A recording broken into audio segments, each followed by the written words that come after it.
Today we are going to study about direct sequence split spectrum modulation and demodulation process. This process is mainly used for CDMA technique. Here, to explain in brief, in communication system, the transmission of signal can be happened in two ways. One is narrowband communication and wideband communication. Here,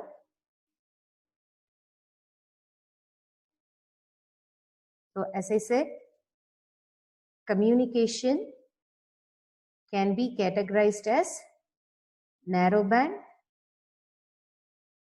Narrowband means low frequency, that is band is limited in narrowband, and wideband means we have a larger frequency, right? So for communication, for ideal communication, we prefer narrowband transmission. In case of secure communication, we prefer wideband transmission. What is the meaning of wideband? Taking a narrowband signal and adding some pseudo-random or random codes to make it into a wider band, then it is called as wideband communication. What is the purpose of adding this random codes? Sometimes these random codes are technically called as pseudo-random variables. Okay, so the pseudo codes are used in the communication system along with the original information to make it wider band. This kind of modulation technique is called as direct sequence spread spectrum modulation. So, direct sequence means we are going to generate a random code directly and add this random code with our original information to ensure that the spectrum of the information is getting wider. So these kind of wideband communication are used for military purposes and secure communication.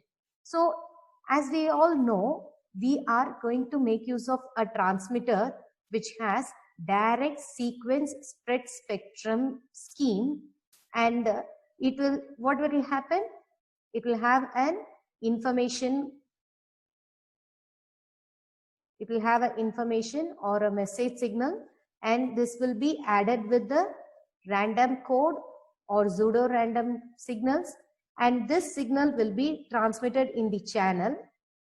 If any intruder or a third party tries to understand what is there in the channel, without this random code, it is highly not possible.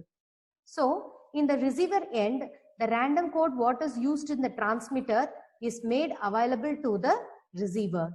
So, with the help of this random codes, the receivers are able to identify the original information. So, this is what happens in the direct sequence spread spectrum modulation. To explain again, the communication system, we prefer narrowband, but the wideband communication is preferred for secure communication systems. Secure communication means there must be no possibility of getting the original information without authorities. So this is possible only by having our narrowband signal treated with random code generator, and we make the signal to wideband, and this type of technique is called as direct sequence spread spectrum modulation. Here the technique is in the transmitter, information is packed along with random codes and made it possible to the channel. Once in the receiver end, or any receiver who knows only this random code can decode the information. This becomes as a basic technique for CDMA. What does CDMA means? Code division multiple access. So, if I have an information source,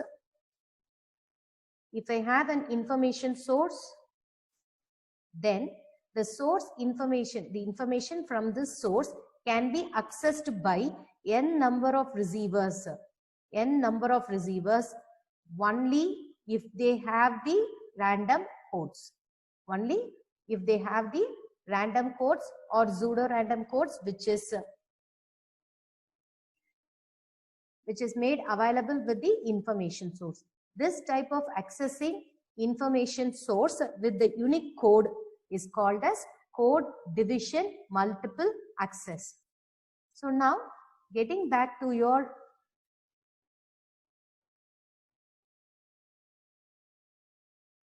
experiment, we can see here the aim of this experiment is to study about DSSS modulation and demodulation process using a trainer kit. So the tools required for understanding this experiment is we are going to make use of Scientech 211 CDMA Technica textbook, and we must have a different power supply for this with main card. To see the output, we required an oscilloscope and connecting probes. These are the components required for doing this experiment. So once again, I will repeat it. We need a CDMA textbook version 2115, power supply for the CDMA textbook, oscilloscope to record your output, and connecting probes. So what is this Scientech 211 CDMA textbook or the trainer kit? It comprises of audio signal generator.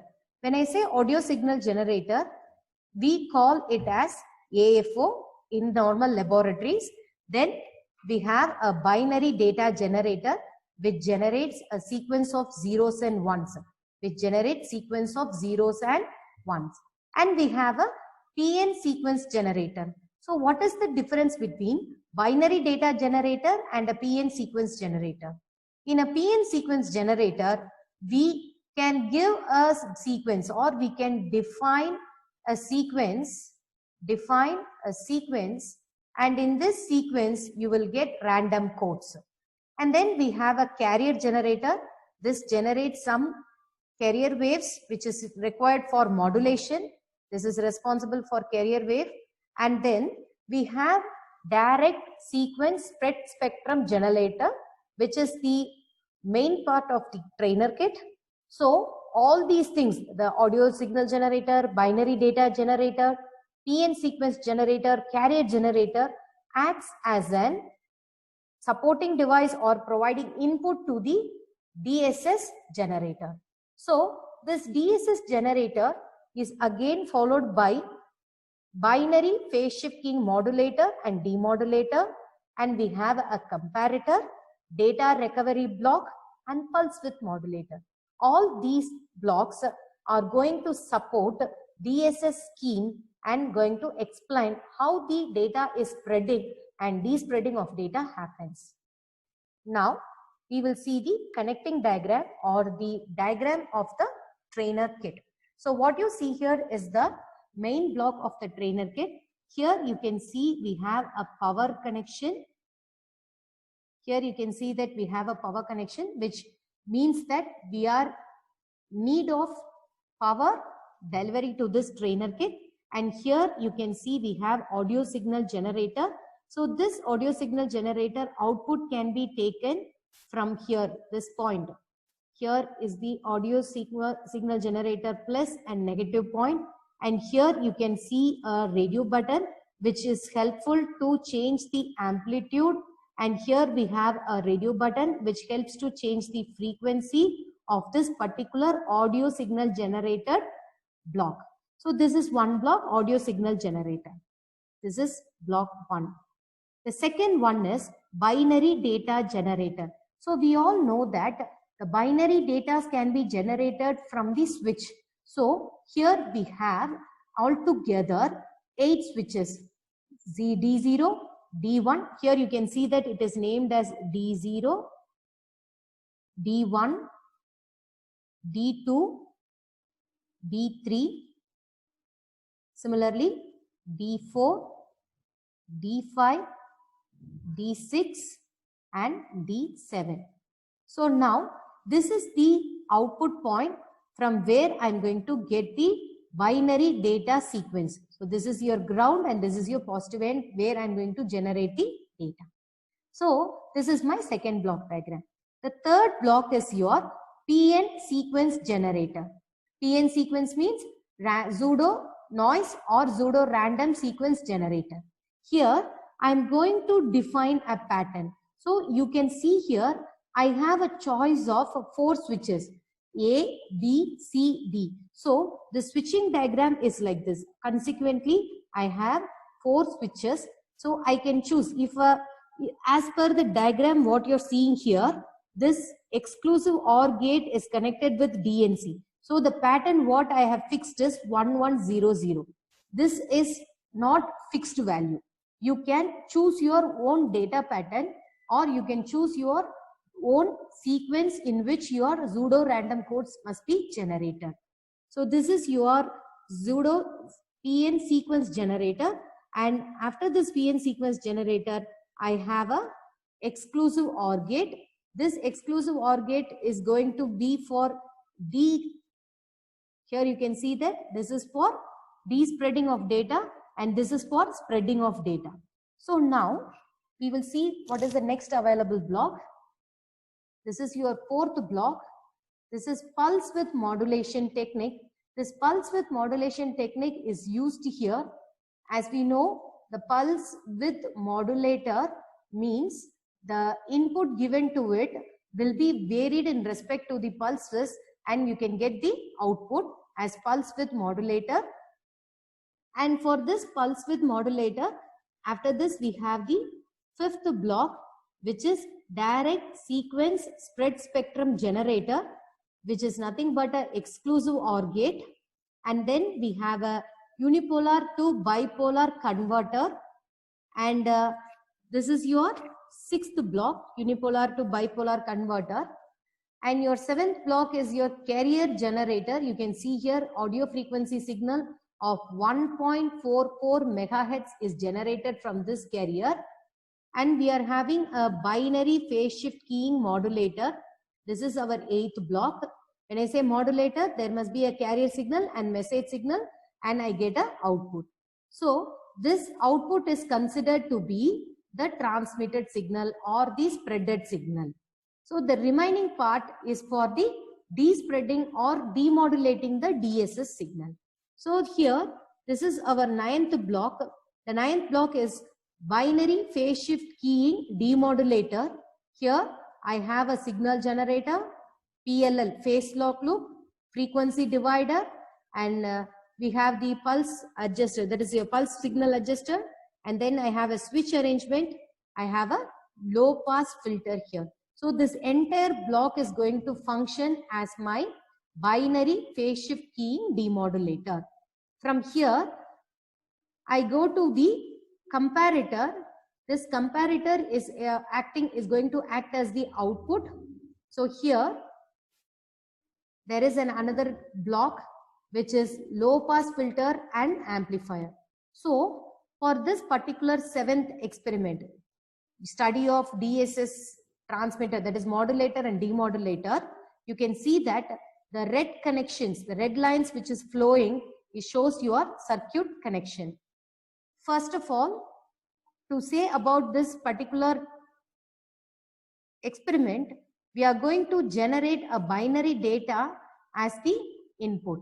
So I'm using block 2, binary data generator. I can keep any of my switching function and I will take this sequence and provide as input to the DSS generator. You can see here DSS generator is here. Now the another input to this DSS generator is going to be PN sequence generator. So what is the concept behind it? The binary data is nothing but my original information is treated with PN sequence generator.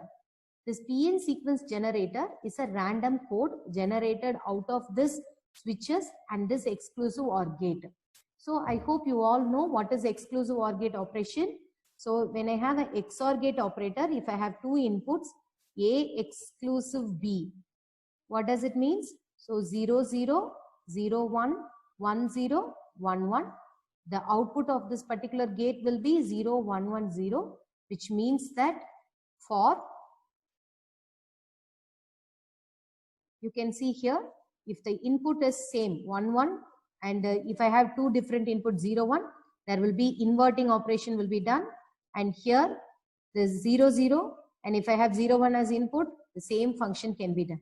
So using this exclusive OR operation, we can control the direct data input and inverted data input. So this exclusive OR gate is used here, and the sequence is generated in the output. So the logic, so it will, if I have a sequence of 8-bit data, here I have a 4-bit data, so this logic will be provided here, and output I get is a wider data bandwidth. This wider data is treated with unipolar to bipolar converter. So since we know that 0s to 1 are all in the unipolar case, that is 0 to 1 transition will be available in the waveform, I'm converting into bipolar transmission because I'm going to do modulation for this signal. When I say bipolar, there will be positive half and the negative half for the signal. And for this original signal, I need a carrier wave. So locally, my carrier wave generator produces 1.44 megahertz, which cannot be changed. Here I don't have any option of changing the amplitude and frequency. So this signal can be given to the modulator. So the binary phase shift keying modulator is used here. In this modulator, your message signal is going to be zeros and ones spreaded sequence, and your carrier signal is going to be an analog signal, analog continuous wave signal of 1.44 megahertz. So the modulated binary phase shift keying. So binary phase shift keying means there will be two phase available. One phase will be for 0 data and another phase will be assigned for data 1. Obviously, for binary phase shift keying, the total phase shift of 360 degree divided by 2. So what will be the data phase shift between the data change is 180 degree. I will repeat once again. If the information has 0, then the modulated wave, the carrier wave will have 0 degree phase shift. If information transmits 1, then the carrier wave will have a phase shift of 180 degree. This process is performed by binary phase shift keying modulator. So this output is considered as the DSS modulated waveform. This DSS modulated waveform. So what is the experiment about? We are going to study what is modulated wave and what is demodulated wave. So to do the demodulation, I make sure that this output is given to a demodulator. Since I use binary phase shift keying, I am using binary phase shift demodulator and detect only my information.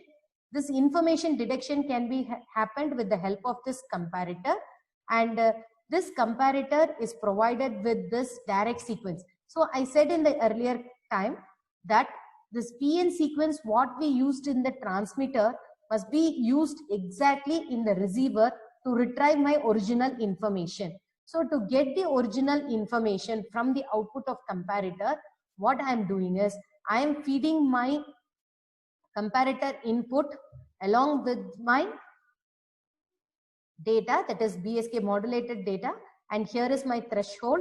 This is my threshold value. So the compared output is given here, and it is again treated with the PN sequence generator. So this signal, what is the comparator output, is going to be your information spreaded, that is DSS signal. So here the spread sequence is available here. Once again, with the help of exclusive OR gate, the output is only my information. The output is only my information. So this is your circuit connection and this is your block explanation. And now we will see into the result waveforms. So here you can see that I'm having a binary data. So I can say that this is 1 1. Excuse me.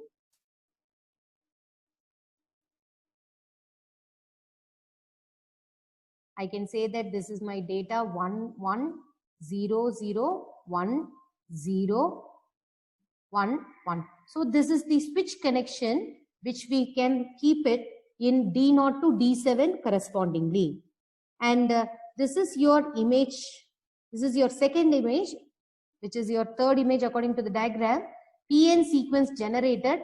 This sequence depends on the switch position of D, C, B, A of the PN sequence. So this is your DSS output. You can see that this is my original information and this is my PN sequence. When these two signals are treated with exclusive OR gate, I get the spreaded output, and this spreaded output will have 0 to 1 transition. So this is my bipolar form. This is your unipolar form and this is your bipolar representation. And once I get bipolar representation, I can check my BPSK output. Here you can see that for my information, transition from 0 to 1, transition from 0 to 1, or each transition from 0 to 1, you can see that I have a phase shift of 180 degree. I have a phase shift of 180 degree. So this is called as binary phase shift keying, and this is your phase adjust data. That is your phase retrieval is done here. And finally, you can see here, this is your low pass filter output and this is your original recovered data. This is nothing but your pure information after spreading. So for this particular experiment, you are about to take some 8 different results at different points. So back to your normal block diagram. So from block 1, you will be getting your first output, and block 2, here you are going to get your second output, and this is your third signal, DSS signal, and this is your fourth signal, and this is your fifth signal, and here this is your sixth signal, and here this is your eighth signal, and this is your seventh signal. So these are the points where we are going to take your output. Is it clear? So first, I will take my binary data. I will spread my binary data with the help of PN sequence. So 1 and 2 is the input, 2 inputs, and this third output is your spreaded sequence. This spreaded sequence will be treated with unipolar device to get the bipolar version, and your fifth output is nothing but BPSK modulated signal. Sixth signal is demodulated signal, and de-spreaded sequence, you can see it in the 8th signal. So this is about your 7th experiment, and here we have shown you the results discussions also. Now we will see the live demo version of this particular practical session for direct spread spectrum technique, and here what you are seeing is the apparatus setup. For this we require the power supply. We are using Cytec 2115 CDMA kit, so the corresponding power card is used, and as you see here, it is the power supply for this particular CMOS textbook.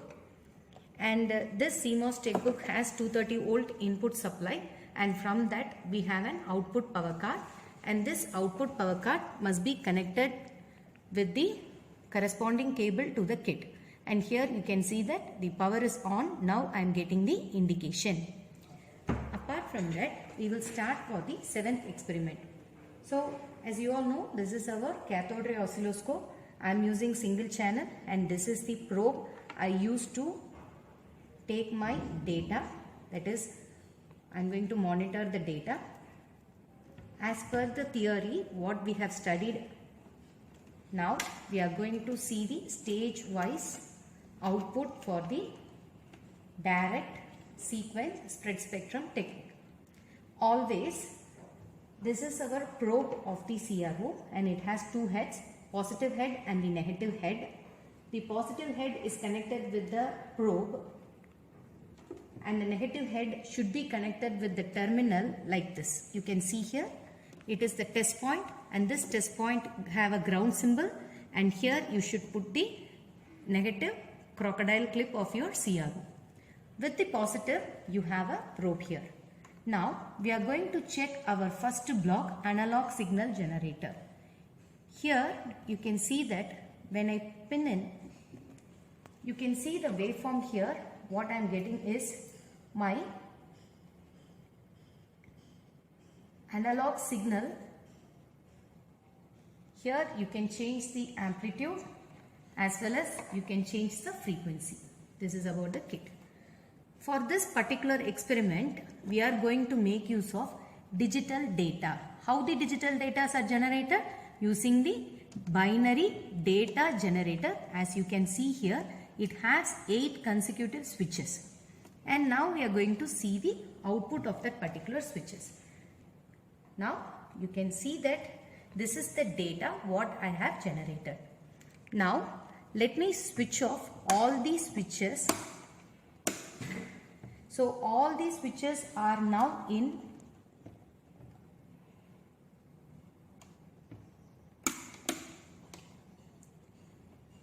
there is one push button, red color push button here. This helps to load the data. Now all the switches are in off state. You can see that there is no signal available. Now I am turning on the alternate switches to on state. For feeding, I am using this red color push button. Now you can see that we have the data. Since I want to understand my spreading technique properly, I am keeping the pattern like 2 consecutive on, 2 consecutive off, 2 consecutive on state and 2 consecutive off state. So you can see that we are getting an 50% duty cycle square waveform in the monitor. So this is the data generator, binary data generator functions. And here you can see that now I am removing my binary data generator and I am going to understand my PN sequence generator. This PN sequence generator, you can see here, it is working with the clock pulses. It is a clock pulse of 240 kilohertz. So this 240 kilohertz is directly connected to the kit using the probe. This 240 kilohertz is connected to the PN sequence generator, and here I have switches A, B, C, D. So I am taking from D as well as from A. Students, one point to be noted here, you can't don't choose like AB switch or CD switch. Consecutive switches will not give you a precise output. So you can choose either B and D or A and D, like that you give some space between the switches. Now you can see here I am taking, this is my A input, this is my D input and this is my A input, and these two signals are treated with the exclusive OR gate and I get a spreaded sequence. So what is we are going to do? We are going to spread the signals. For spreading the signals I am going to use the exclusive OR gate. So one of this exclusive OR gate is my original data, binary data generator, and now you can see the screen. This is my one of the data, original input, and the another input is the pseudo random signal generated by the PN sequence. It is having a high frequency. You can see the frequency is changed. Now I am going to spread this low frequency signal with this high frequency signal and I get a spreaded sequence like this. You can see that the signal is spreaded now. This is called as PN sequence spreaded signal. Now as a next stage, this signal is fed as input to unipolar to bipolar converter, and the output of unipolar to bipolar converter, now you can see it on the screen. What is the change which happens? 1 minute, I will again plug in. You can see here, this is my unipolar. All my signals are starting from 0 to 1 transition. Is it clear? All these signals are starting from 0 to 1 transition. Now, if I change this, if I make use of this unipolar to bipolar conversion, you can see that my signal splits from positive half and negative half. Why we are doing this? We are doing this for getting the modulation to be done. So we treat this signal as the input signal to the binary phase shift keying modulator. This is the input signal. You can see that we are feeding it. What is the another input? The another input is the carrier wave generator. What is the frequency of carrier wave? It is 1.44 megahertz. Now the output of binary phase shift keying is this. So here what you have to do is, you have to increase your voltage unit as well as you have to increase your time. I am reducing the time unit so that you can see the exact phase difference happening between the signals. You can see here we are getting a phase shift. 1 minute. Now you can see the phase shift happening between the signals. This is called as binary phase shift keying. Okay. So this signal is the direct sequence spread spectrum modulated signal using binary phase shift keying. This is our transmitted signal. Can you understand the signals? You can see that W pattern is appearing because transition from 0 to 1 is referred with this W pattern. Now, to demodulate the signal, now we have completed with modulated part. Demodulated signal, the same signal is fed as input to the receiver unit. This is called as binary phase shift keying demodulator, and here I am providing the input. Now you can check that in the CRO whether I am getting the modulated waveform. Okay. At the exterior end of this signal, at the exterior end of this demodulator, I will be getting only the envelope. This is because I am getting only the transitions, zeros and ones. To recover back my original signal, I am using an comparator. When you plug in here, I am getting this original demodulated signal, and this is the output of the comparator. So you can see here, this is the output of your comparator.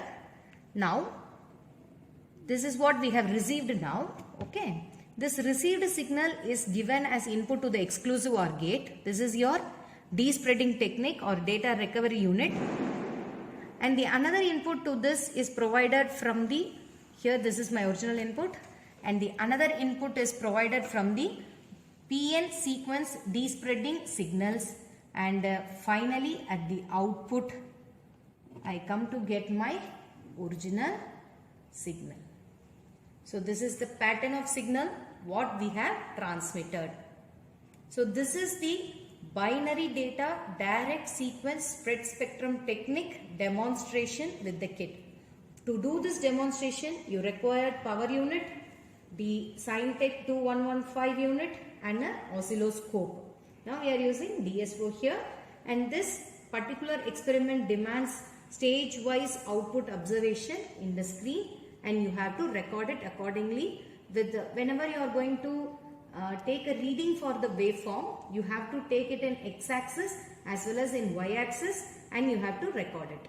So all the waveforms physical recording must be done, and as well as you have to measure the waveforms. Altogether 8 output waveforms are required for this particular experiment.